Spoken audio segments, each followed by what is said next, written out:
Good evening, everyone. Welcome to Applerouth's webinar on how to become a stronger writer. My name is Kali Cawthon-Freels. My pronouns are she, her, and I'm a premium tutor here at Applerouth. And I am excited to get to spend the next hour talking with you about one of the things I love most in the world, and that is not just writing, but how do we help develop stronger writers? So if that is what you are excited to learn about, you are in the right place. Let me give you a quick snapshot of where we are going this evening so you can get a sense of what this hour is going to contain. And as you can see, this is going to be a very full hour. We're going to talk a little bit about why we like to do what we do here at Applerouth. We're going to talk about the why of writing. What's the point? What's the purpose? We're going to talk about the things that you can do to enhance your writing before you even really start to craft your paper.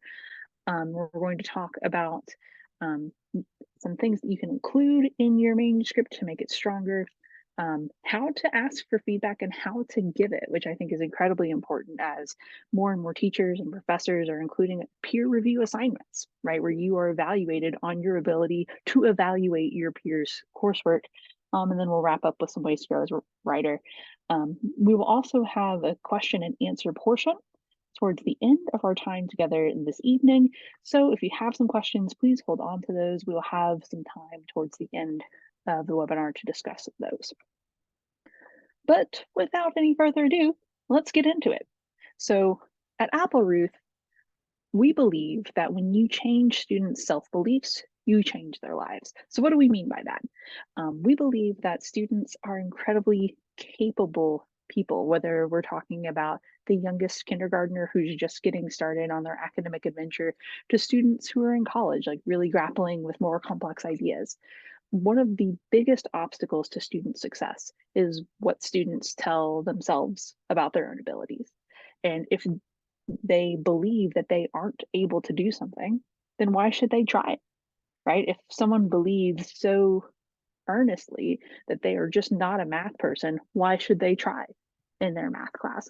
So we try to look for ways to help students revision how they see themselves and their abilities, and to see maybe some of their weaknesses not as shortcomings of themselves, but a challenge that they can learn to overcome.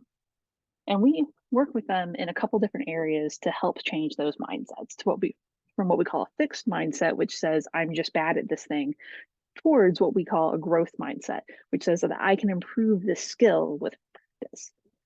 So we help students with that mindset in a couple different areas.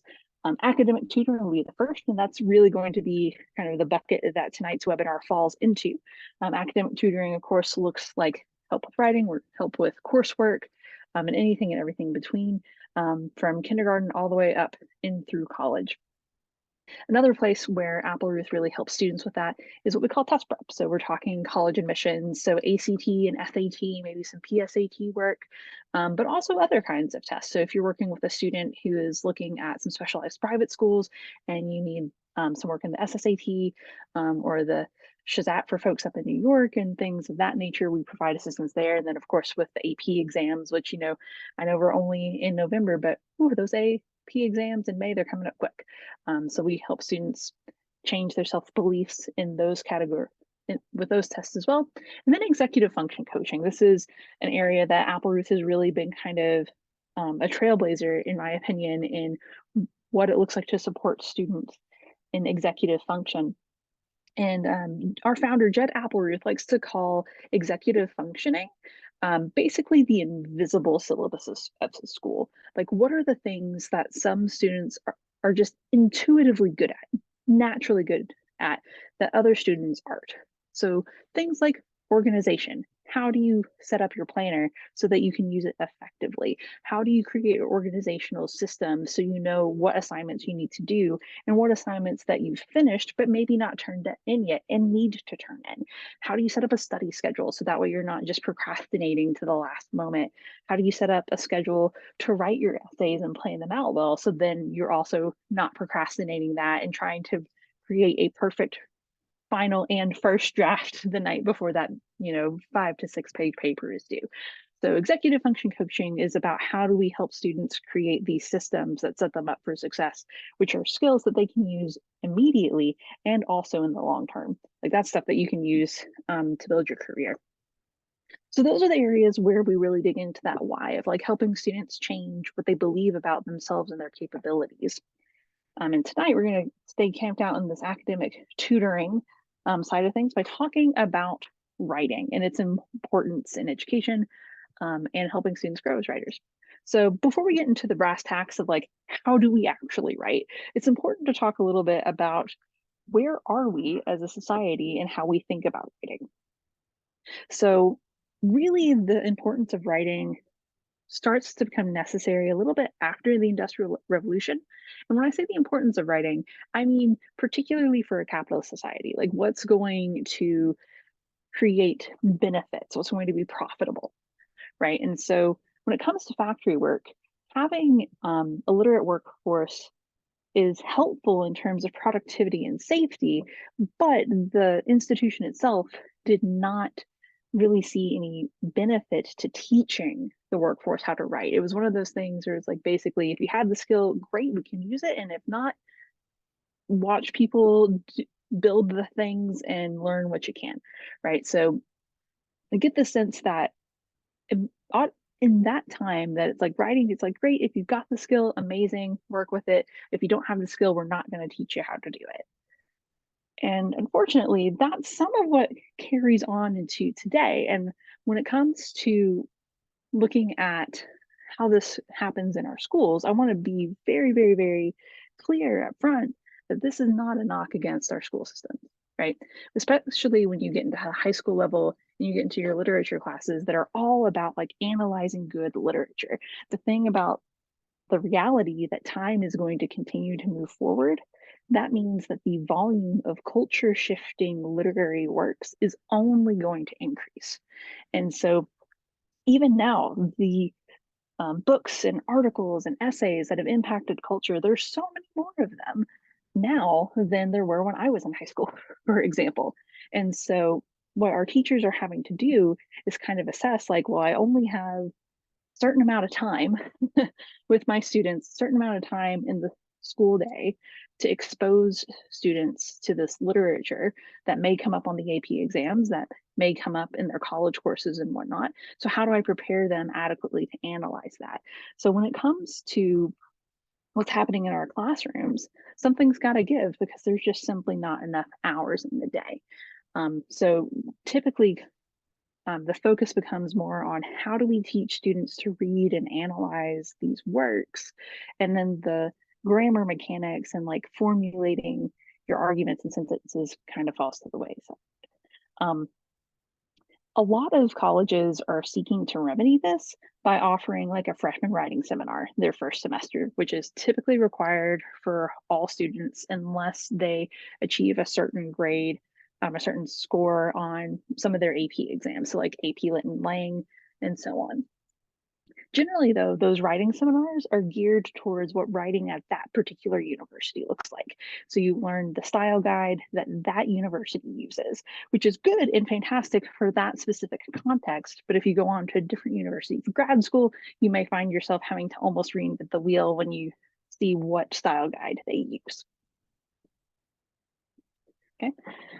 So what we see throughout this quick kind of snapshot or blur of a history lesson is that there are many socioeconomic advantages to being a good writer, even though a lot of these institutions that value good writing don't take the time to teach it to the folks that they hire, right? Which is a shame because that means the work to become a good writer, most of that it's done outside of the classroom unless you take some electives in writing. You know, for example, when I was in high school, I was incredibly fortunate to have an amazing creative writing teacher who also really diligently grilled us on grammar mechanics. And that was an elective course that I took. And so, unless we have electives like that, students are really forced to use time outside of school to really hone these skills. Um, and it's an important thing to do, even if the reality of that is hard, right? The reality is we wish there'd be more time dedicated to this. But we've got to spend time outside of class doing it. And it's an incredibly important thing for me to do with my students because of that last point right there. that writing is a great way to give students a voice to affect the world. And the way that I think about it is everybody wants to be heard. Every student has a voice, has an opinion, has passions that they want to speak to, and they do speak to those things.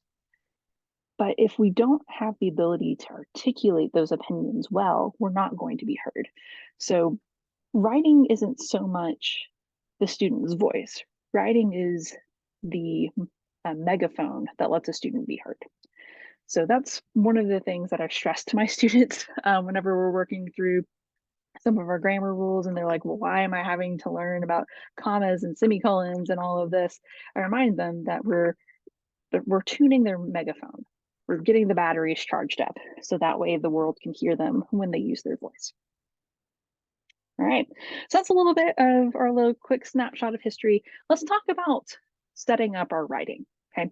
Whenever we're sitting down to write, it's important to make sure that we know why we're writing whatever the thing we're working on is. And sure, saying, well, I'm writing this paper because, well, my teacher asked me to, is certainly helpful, but it doesn't help us narrow down the goal for the assignment. Okay.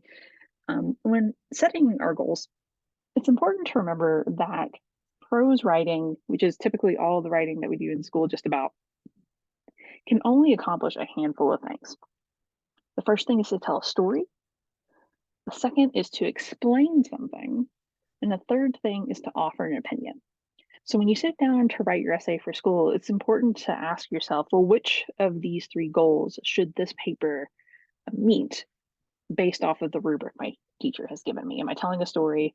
Am I explaining something? Or am I offering an opinion about something? Okay. And once you've established your goal, we have to do some brainstorming and pre-writing. So I know very, very, very, very, very few people who write a perfect first draft of anything. And then that's what they turn in as their final draft. Frankly, nobody does that. Right. So whenever we look at writing and making sure that our essay is structured well, all good essays start with strong brainstorming and pre-writing. Um, the good thing about brainstorming and pre-writing is there's no one right way to do it. And I like to introduce students to different versions of brainstorming and pre-writing based off of what their learning styles are and how they can best process or organize information. So we're going to explore a couple of options just so you can see what works well for you and how your brain is wired. So first up is free writing. And free writing is basically the practice of, I like to think of it as a brain dump. Whatever is in your brain, we put it on the page. And so we're not worrying about structure here. We're not learning about grammar mechanics. The goal is just to get the ideas out of our brain onto the paper. And then we can see what information is there and identify the key components that would be good to elaborate on for whatever essay we're working on. Um, it's very stream of conscience kind of writing. Again, whatever is on the page in our head gets on the page. We just want to make sure that our free writing isn't your final draft, right? Because the whole point of the free writing exercise is just to get the information out of your head. It's not going to be very well organized. Not at all. So we want to see what ideas are there and we want to get rid of the bad ones or get rid of the ones that aren't as on topic to the ideas they need to be and keep the ones that are essential to what we're writing. So free writing, I really enjoy this because it lets me think of ideas that maybe I would not have thought of if I hadn't been giving this dedicated time to just writing about a particular topic. Um, some students don't like it because it doesn't feel very organized. And if that's you, if you're saying that sounds good in theory, but that feels too like willy-nilly for how my brain works, don't worry, we got some other things coming up. The journalist questions are who, what, when, where, why, and how are a fantastic, fantastic brainstorming and pre-writing tool. It's also a lot more organized for those of you who are more linear thinkers and need to see it laid out like that. So we can use that for a wide variety of essay topics as well. So if you've been asked to write an essay on a particular conflict in the American Civil War, if you're looking at a particular battle, you've got the who, what, when, where, why, and how. You can just kind of make a grid almost and fill in the blanks to talk about who are the key players, what was the impetus of that particular conflict? Where did it happen? When did it happen? And how did it shake out? Right. So then from there, you fill that in, you can kind of elaborate as you go.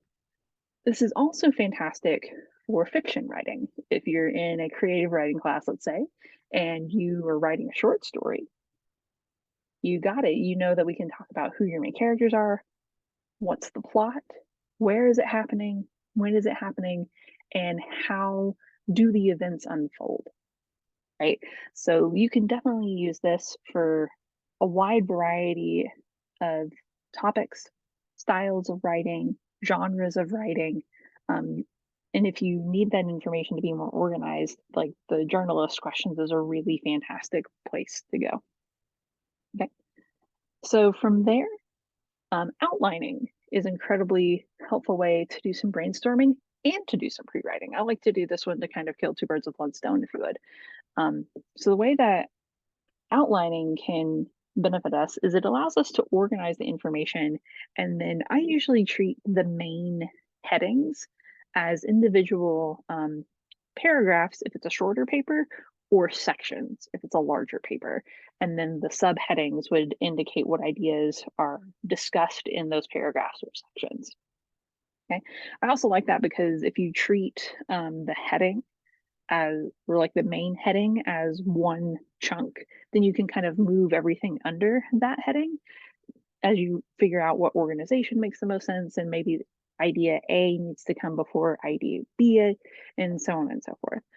So outlining allows you to maneuver it well, especially if you're doing the outline digitally. You can just highlight it and cut it and move it wherever you need to organize it a little bit better. Okay. And then for some of you, maybe looking at all of these and thinking to yourselves, well, these are all like sounds like they're helpful brainstorming and pre-writing tools. But I'm a visual learner, and none of this like linear, like verbal stuff is doing it for me. And don't worry, we've got you here too. So we've got some visual aids that are helpful for organizing papers, and I'm going to show you an example of each of these. So the first up is a T-graph. And I find a T-graph to be particularly helpful when you're writing a paper that's about comparing ideas, right? So whenever you're doing a comparison paper, we definitely want to work to highlight the similarities and the differences between the things we're comparing. So T-graph is great because if you organize it successfully, if you organize it well, you can not just look at those columns. So we've got Mickey on one side, Donald on the other. The rows are also similar, right? So I'm going to annotate on the screen here for a moment. Our first row there is like, what kind of animal are we looking at? What's the clothing situation is our second row there. And then what's their personality is that third row. So it allows you to visually see very quickly what are the similarities and what are the differences. And the nice thing about this is you aren't limited to just one little T here, right? If you're comparing more than one thing, or more than two things, sorry, then you could just add another T like I'm doing over here to the left, and you can add as many of those, make your grid as big as you need to get all the comparisons that you need. So that's one way to make it visual. Another way to make it visual is by going to a Venn diagram, right? So we may have seen this in some of your math classes as well, but we can use it for writing too. So the idea of a Venn diagram is to, again, highlight what the similarities and the differences between two different things are, or more things.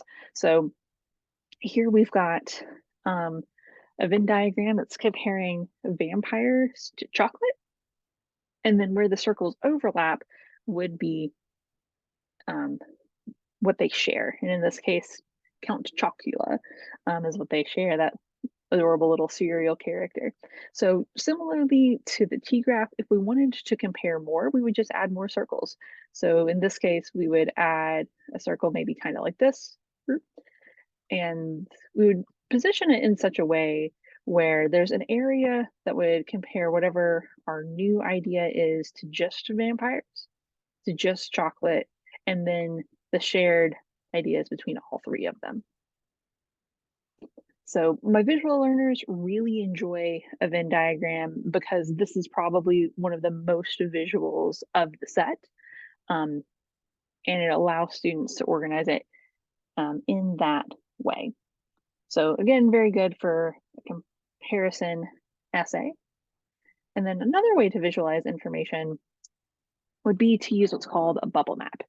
So a bubble map, you can use it for comparison, but you could really use it for a wide variety of essay types.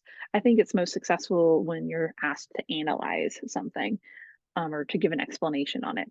So the way a bubble map works is your center bubble here is going to be the main topic of your paper. So in this case, the student is writing a paper on automobiles.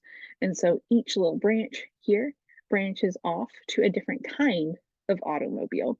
And depending on how detailed the student is going to be, you could even break it off even more. So like with our scooters, we could break it off into electric scooters because, like the birds that are so popular in so many of the cities right now, or like the manual, like the ones that I grew up with that clipped the back of my ankle every time I tried to use it. Um, and so you would just continue adding bubbles to express the more specific kinds of things underneath the um, larger heading. So that just allows us to see what all there is to talk about.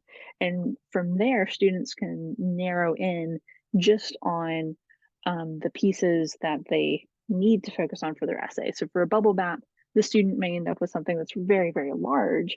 And perhaps the reality is we need to limit it to maybe just comparing cars to trucks. We're talking about motorcycles versus scooters for a one person transportation method in a large city or something like that. But this at least allows students to see what the possibilities are, and then they can eliminate options as they continue. Okay. All right, so we've talked a little bit about brainstorming and pre-writing, and that is a 1000% necessary step, no matter how far into the writing craft you are. Once we've done our pre-writing and our brainstorming to figure out what components could be involved in what we're writing, we want to set down our purpose, right? And writing with purpose is a little bit different from establishing our goal, right? So earlier we talked about how prose writing can really only accomplish three different things: telling a story, analyzing something, or comparing something, or creating or offering an opinion, arguing about something. Within those goals, we want to identify a more specific purpose. Okay, so that first one there is if we're writing a narrative, if we're telling a story, we should ask ourselves, what should the reader take away from this story? Like, what should they be left with after they finish this story? Should they learn, should they experience a particular emotion? Is there a lesson or a moral that they need to learn? Like, very much in the realm of Aesop's fables, like the tortoise and the hare and whatnot. Um, or should they just be left with a feeling? Is the goal of the story to help them feel hopeful, right?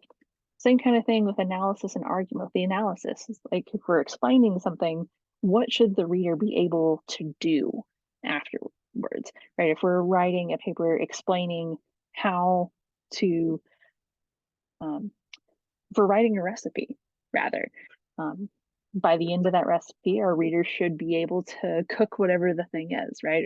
Or if there's an argument, we're writing persuasively there. So what should our reader agree with by the end of our persuasive essay there?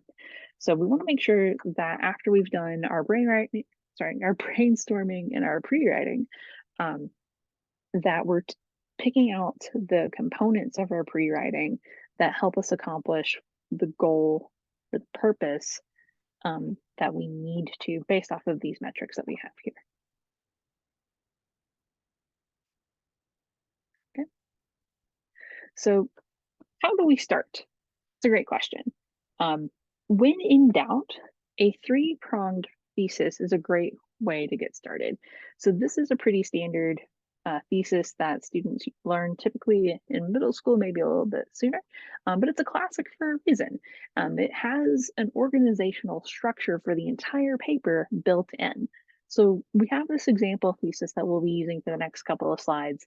It says individually, we can help reduce microplastic pollution by purchasing reusable containers, supporting local agriculture, and making food at home. Okay, so if we look at this next slide, we'll see the three prongs of our thesis here, three components. So looking at reducing microplastic pollution by purchasing reusable containers in blue, supporting local agriculture in orange, and making food at home in purple. So what this allows us to do is to go ahead and set our readers up for how the rest of the paper is going to be organized. And being able to kind of lead your reader along is incredibly important in helping them understand what your goal is and what your purpose is. Okay, so in this case, we could use our three-prong thesis to set up one of those classic 5-paragraph essays that your students will write again and again and again and again and again and again in high school in particular. So in this case, our first paragraph would be the first prong, our second paragraph would be about that second prong, and our third paragraph would be about that third prong. You can also use a three-prong thesis to help set up a longer paper. We would just imagine each of our colors here as different sections of the paper rather than separate paragraphs. Okay? So we would just have additional paragraphs for each thing if it were to be a longer paper. So for example, if we were using reusable containers as our first section, we might have a couple of paragraphs talking about the pros and cons of different reusable containers, what experts highlight as the most effective and whatnot. That might take a couple of paragraphs before we then move to the next section of the paper, which would be talking about local agriculture. So the three-prong paragraph does not need to be limited to just a 5-paragraph essay. I think a 5-paragraph essay is just probably the context in which it's most obvious that a three-prong thesis is helpful. Okay. So we talked a little bit about how we can use that three-pronged thesis to help us with our organization. Okay, so part of it is the big picture organization, like what ideas am I going to talk about first, second, third, etc. But then the less intuitive organization comes into how do we get each individual paragraph to flow, and how do I move from one paragraph to the next? Okay, so a good rule of thumb is a paragraph should only really tackle one specific idea. And you'll need some evidence to support the claim that you make in that paragraph. Absolutely. But if we go back to our three-pronged thesis here, if I'm talking about reusable containers and I'm making this a multi-paragraph section, right? I might want one paragraph dedicated to the most popular reusable containers, and then maybe a second paragraph dedicated to what the experts actually say, like what's actually most beneficial to the environment, or at least harmful to the environment, right? Because if I talk about what's most popular, and then I get into a whole lot of contrasting statements saying, well, actually, this expert and this expert and this expert say the most popular reusable containers are terrible for the environment. That paragraph's going to get very long very quickly. So we definitely want to make sure that each paragraph has one specific focal point. So one claim that is supported by a couple of pieces of evidence. Okay, this is also a great way to give a budding young writer feedback, right? So like asking them, hey, wait a second, it seems like you're tackling a lot in this paragraph. How many ideas do you think you've gotten here? And kind of coach them into seeing that they have multiple, and then ask them, awesome, if we've got multiple ideas in here and we need to condense it down to one, where should we split it? Where should we create a couple paragraphs here? So when looking for those breaks and looking for where we need to break up different paragraphs, it is really helpful to look at good transitions. And with our transition words, we also like to think of those as logical connectors because they help us make a bridge between one idea and the next. Those ideas might be contrasting ideas, they might be ideas that are cause and effect, or any other kind of transition from one thought to the next. But they're really an incredibly helpful way to move your reader along and help them see what pieces need to come next. Okay. They really are some of the most helpful pieces of vocab to learn. And I think sometimes students can get in the rut of like getting familiar with a handful of them, like maybe your fanboys, however, and therefore. Um, but especially like as they get into more advanced academic settings, if they get into AP exams and whatnot, like the graders really like to see a wider diversity of language. So one thing that I strongly encourage students to do is to diversify what transition words that they're using. So if you're a student or you have a student, I would definitely recommend grabbing a quick screen grab of this slide, and I'll leave it up for just a couple moments here while we talk, so you can do that. Um, and I want to encourage you, like if you are one of those students who's in that rut of like you use however all of the time to indicate contrast. Take a look at that contrast list and see maybe what words you could start to use in place of it, right? That's not to say that you can never use the word however. Sometimes, however, is the best choice. That said, it may be helpful to start looking for places where you can maybe squeeze in a nonetheless or whereas alternatively to really kind of spice up your writing a little bit. And that goes for any other word that folks use very often. And so definitely want to make sure that we're looking for opportunities to diversify what vocabulary we're using, um, just to kind of like add a little bit of elevation to it. Okay. So when it comes to writing, we've talked a little bit about the actual writing process. We've talked about brainstorming and the importance of that, which I think we consider that all kind of like pre-work. We talked about the art of writing itself. It's also important that we talk about the art of revision, right? You know, like I mentioned earlier, it's not common for folks to write the perfect draft of anything the first time they sit down to write it. And also, we're not necessarily at our best the first time we do anything, right? Like if you're an athlete, I want you to think back to the first time that maybe you took a free throw, right? Were you an expert at it the first time? Or did you have to keep practicing and practicing and practicing and practicing, right? Revising in writing is a very similar thing. Like we have to take the time to make sure that our feet are lined up correctly at the free throw line, that our body is positioned appropriately, that we're moving our arm in the correct motion, instead of relying on parts of our body that we shouldn't be relying on. Revision is that kind of like gut check of making sure that we've done well. Or for maybe another athletic analogy here, revision is kind of like going back and watching your tapes to see like were you using good form when you were writing and giving you an opportunity to fix it. Okay. So revision is something that is going to be important no matter what stage you're at. So let's talk about how we provide feedback. And I think that this is important both as someone who is seeking feedback, like if you're asking a friend or a teacher or a parent or a guardian to provide you some feedback on something, or if you were the one giving feedback.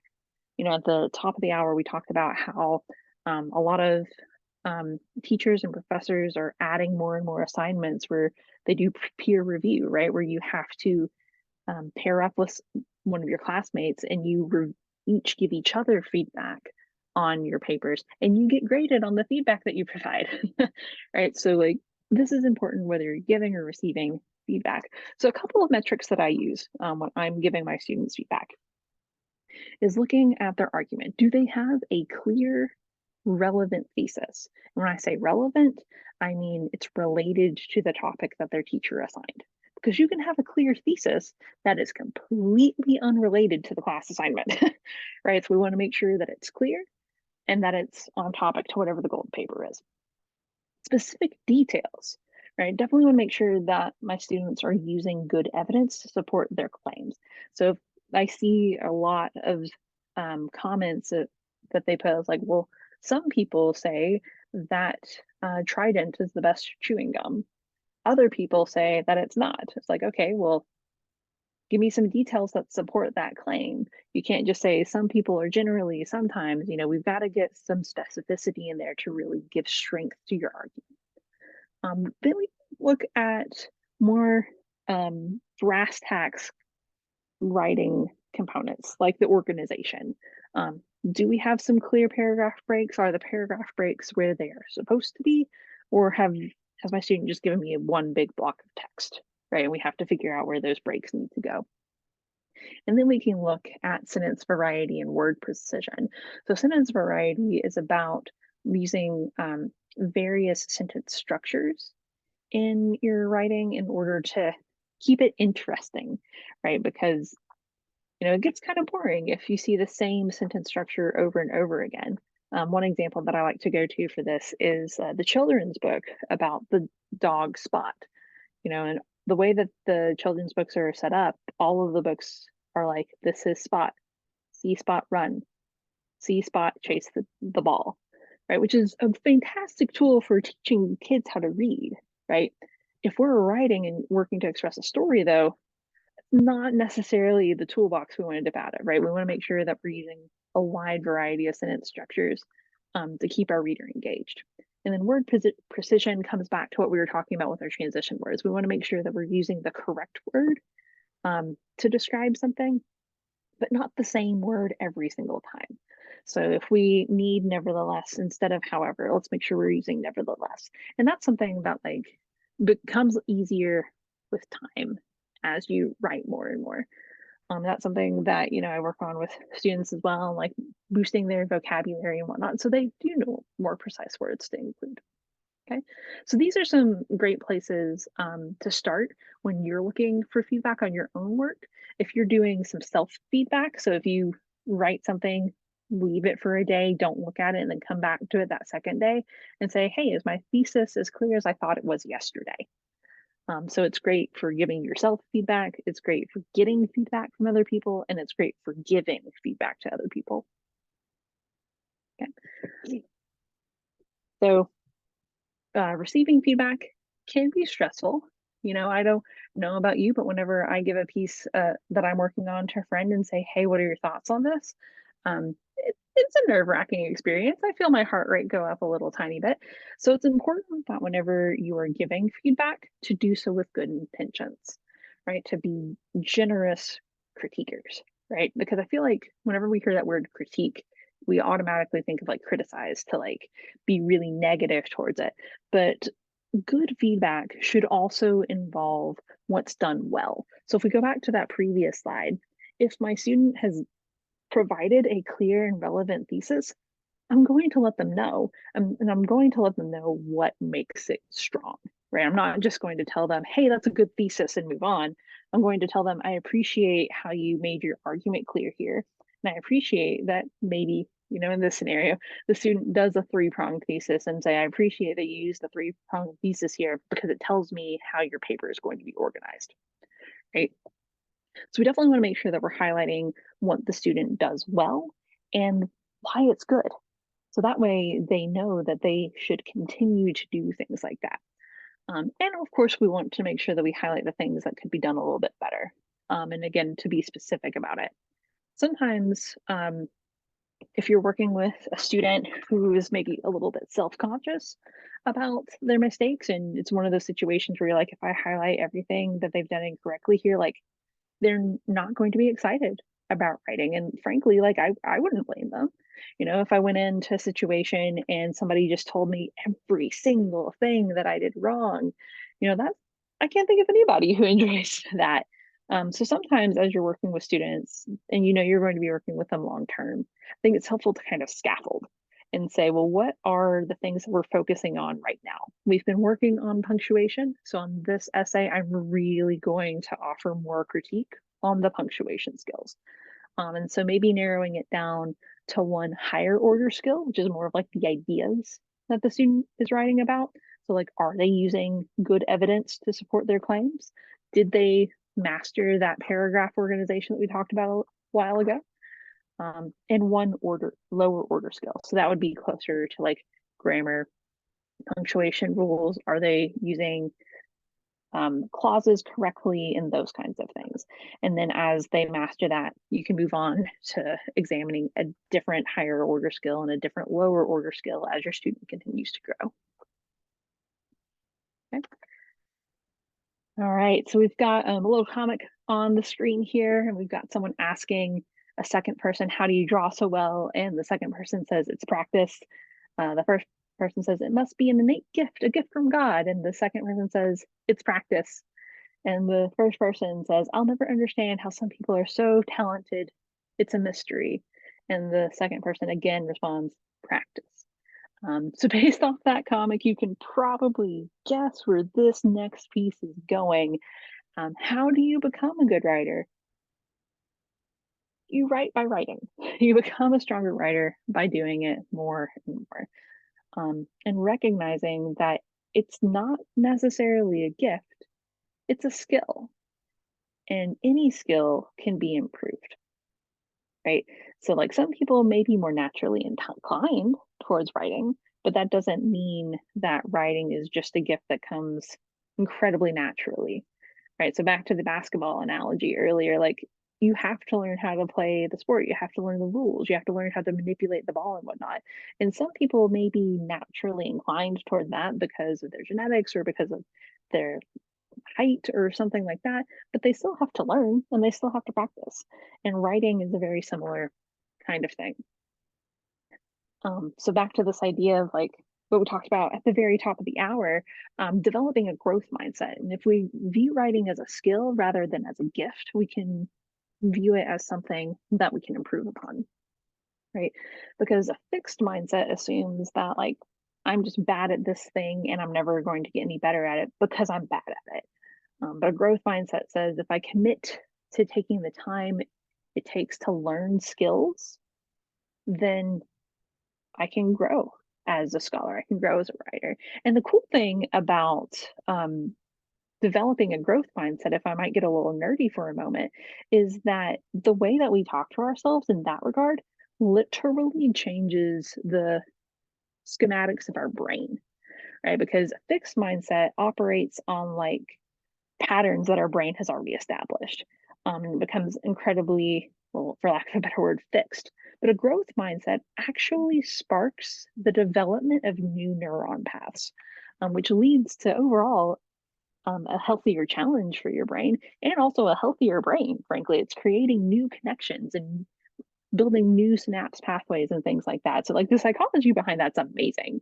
And I definitely recommend digging into that if you have some free time. But thinking of that as a skill that you can improve is really healthy holistically. Okay?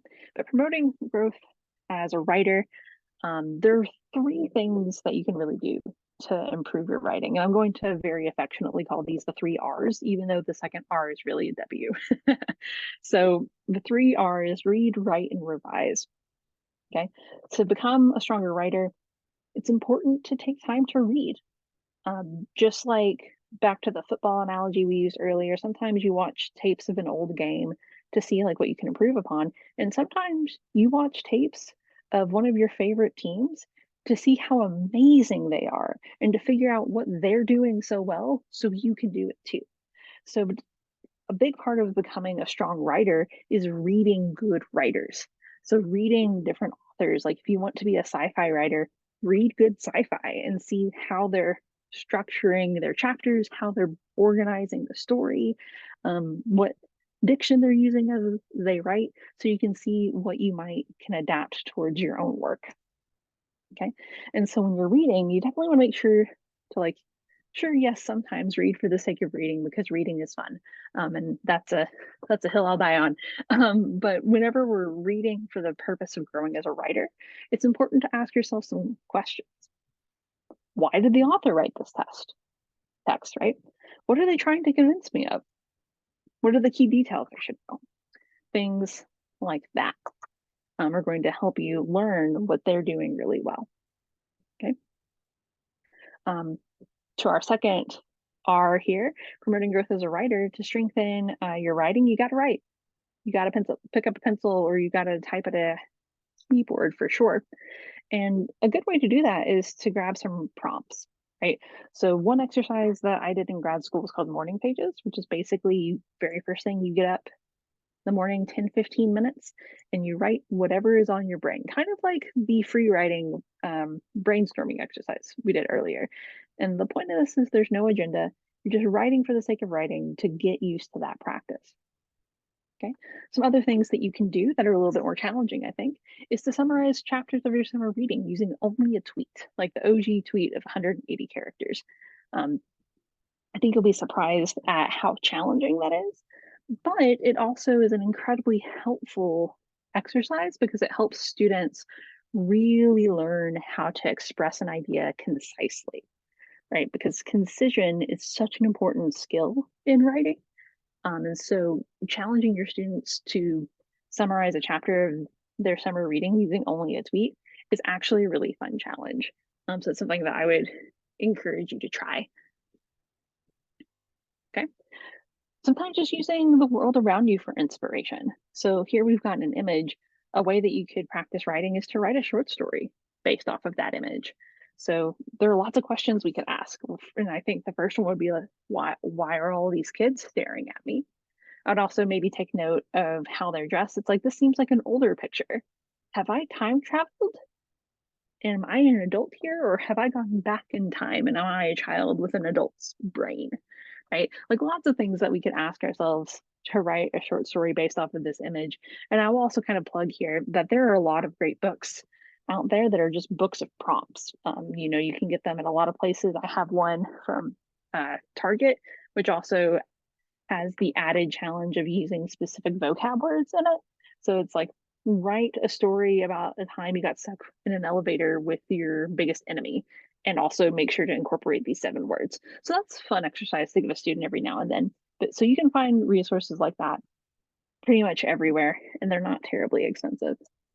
Okay. So then sometimes you can also have a question as a prompt, right? So we've got a couple here that you're absolutely welcome to use. And again, there are all kinds of prompts that you can find online, at different stores and books and whatnot. But these are some great ones to do. So what's an experience that you've had that you would like to do again? Or who is a famous person from history that you would like to meet? And there are all kinds of variations on that prompt that you could use. Okay. And then, of course, if we're working on a persuasive essay, looking for agree or disagree prompts is a great way to work. So we've got a couple of prompts here. Actions speak louder than words. Ask your student if they agree or disagree, and then ask them why. Ask them to give you some evidence to support that claim, to really persuade you to their opinion. Okay. And so I would say, particularly for our younger writers, this is a good way to start getting them to think through, like, well, what is evidence versus what is just, a feeling.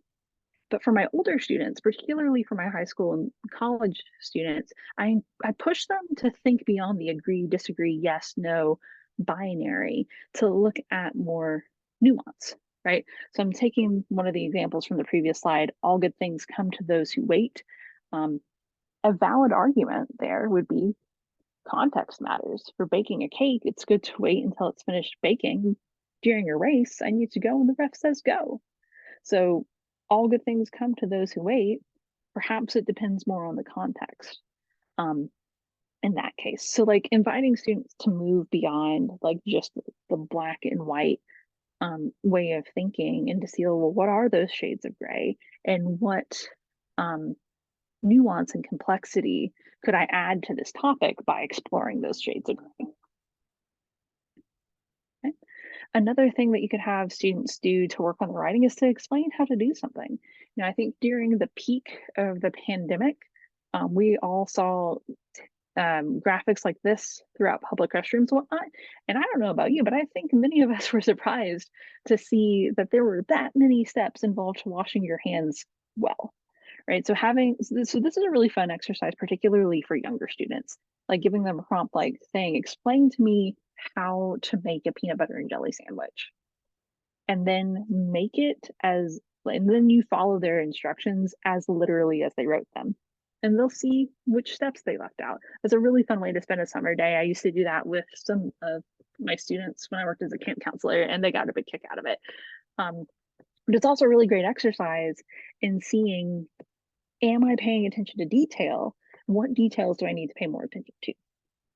So that's a great skill for, or a great exercise for that. Okay.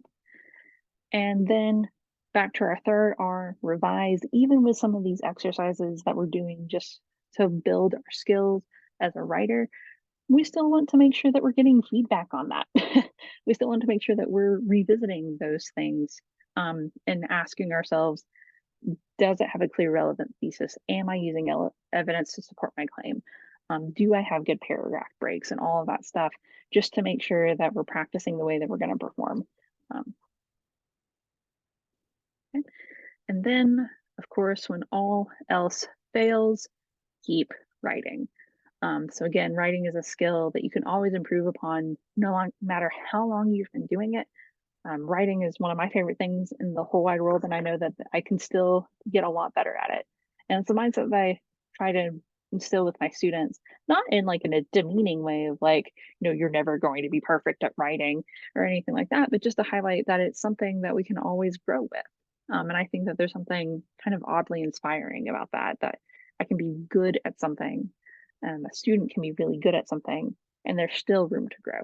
There's still room to become better and to show others how to be better. Okay. So we're about to move into a time of Q&A. Before we do that, I want to give you an opportunity to get your questions queued up and whatnot. And while anybody who has some questions is typing those in, I do want to highlight a couple of things going on at Applerouth. So if this information was interesting to you, or you feel like it was just the tip of the iceberg, because believe me, it was, we actually have a new to us writing curriculum that we've been using with students for almost a year now, not quite. And I've had the opportunity to use it with several students, and it is a fantastic curriculum. So it's adaptable across multiple grades. We recommend working on it with students who are in grades 5 through 12. And it's a one-on-one tutoring experience, or at least the curriculum is designed to be used for a one-on-one tutoring experience. So students will receive exercises on 5 different genres of writing, including some of the things we talked about tonight. Um, They'll get one-on-one attention with a private tutor for getting feedback on how they're doing those writings. And the curriculum also includes a lot of grammar review. So looking at things like dangling modifiers and looking at colon and semicolon usage and all kinds of other grammatical components. So it is really a fantastic piece of curriculum. And so if that is something that you're interested in learning more about, you can speak with one of our program advisors at the phone number on the screen. Another thing I want to highlight again before we move into our Q&A is our executive function coaching. So again, I mentioned this at the top of the hour, but this is working with one of our coaches to help your student with that invisible syllabus of school. So learning how to be organized, learning how to set up your planner, learning how to advocate for themselves when they're talking with their teachers, um, and all kinds of other skills related to executive function. So we work with an executive function coach. We do an assessment in Mindprint to learn what executive skills students are doing really well in and where they have the most opportunity for growth. And then you're custom matched to a coach, which basically means we gather a little bit of information about your student. And then based on some of the personality notes, based on some of the academic concerns, and based on the availability, we match you with a tutor who we feel like, or sorry, we match you with a coach who we feel like is the best fit. And then that coach would work with you and your student to develop a plan that meets their specific needs. So it's definitely not cookie cutter at all, and is very much designed with your students' needs in mind. So again, if that's something that you're interested in, you can call the number on the screen, or you can schedule a 15-minute time to talk with one of our program directors via Calendly. Okay. All right, awesome. Well, it looks like we might have a couple of questions in the chat.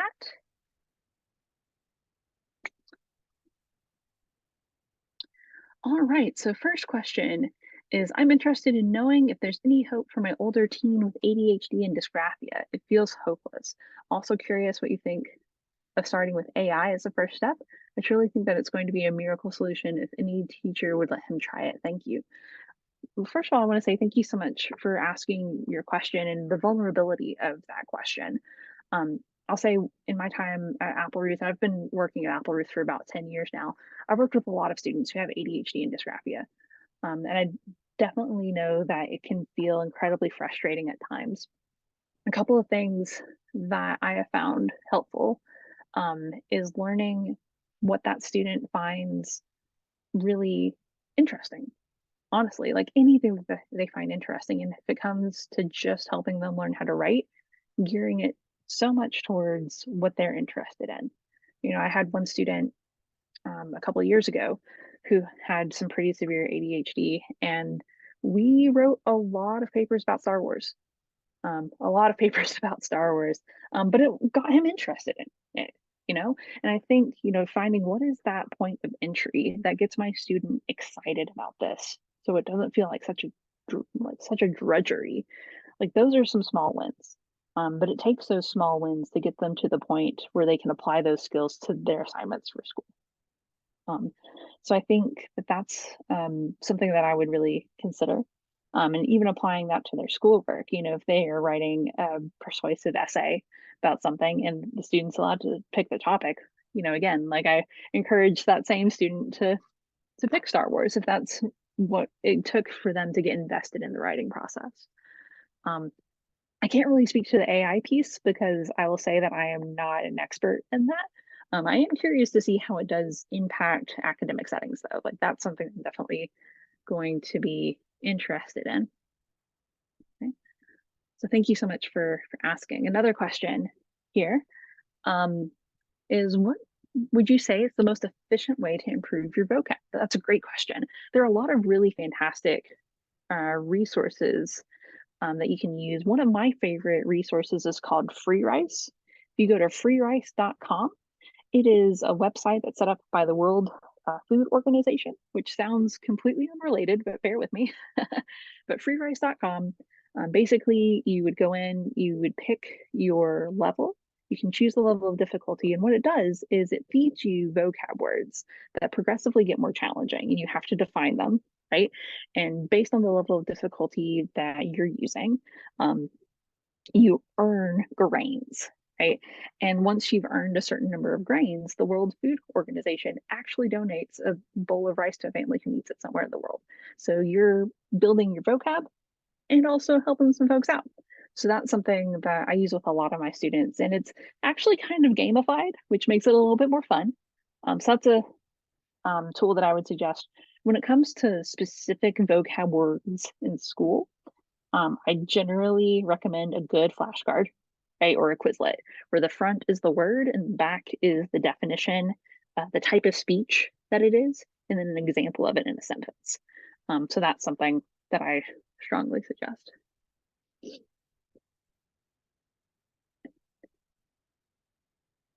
Okay, so then next question, what would you say is a strong analysis that leaves the reader with a feeling? Gotcha. So I think that's going back to what the purpose of different writings are. Um, that's a really good question. I think that there are some analyses that leave readers with a feeling. I feel like the leaving readers with a feeling is mostly reserved towards stories. So like memoirs or biographies. So like should I feel like I've learned something from a this experience that somebody had, right? Is where I think we would get the feeling most. I think with an analysis, it depends on what the analysis is, I would say. So if you are analyzing a conflict, say in a history class again, should the reader be left with maybe some kind of feeling of grief over the lives lost, right? But most of the time, an analysis is going to be a pretty objective thing where you're really relying on facts. So that's, I hope that that addressed your question there. We've got two more, and I think we've got time to get to both of them before our hour is up. So Daniel came in to say, I find it hard to separate my writing style from my A push class to my English class. They are two very different writing styles. How would I best do this? That is a great question, Daniel. So first, I would revisit the goals and the purposes, right? So, what is the goal of what you're writing in your A push class? So, doing a lot of DPQs, you're doing a lot of analysis, right? Versus what's the goal in your English class? Are you doing analysis in your English class? And if so, there are certainly some things that you can take from your A push class that would be helpful. But if you're not doing a lot of that analysis, then maybe sitting down and saying, okay, well, then what is the goal of this paper? Am I do I need to be a little bit more prosy here? And if that's the case, then I think really leaning into more figurative language um, would be helpful. So, but I think really digging into what's the goal, what's the purpose will be a helpful way to distinguish what's happening in your English class versus what's happening in your A push. Okay. And last but certainly not least, from Shannon, do you have a writing tutor that works with a high schooler on their particular assignments? Absolutely, yes, we do. So we have a lot of tutors at Applerouth who work with folks on writing. So it would be kind of similar to the process of what I talked about with identifying an executive functioning coach earlier, except it would just be for academic tutoring. So what you would do if you were interested in that would be to call in to one of our program directors and just kind of tell us a little bit about your student, what their current needs are, what assignments they're working on, and what their availability is, what kinds of teachers they work best with, and then we would work on the process of matching your student with one of our tutors who would meet those needs. So yeah, absolutely. I'm sure one of our program directors would love to learn a little bit more about your student, Shannon. All right, well, that is it for this evening. Thank you all so much for coming. I hope that you got something out of this. And in the meantime, I hope you keep writing. Have a great night.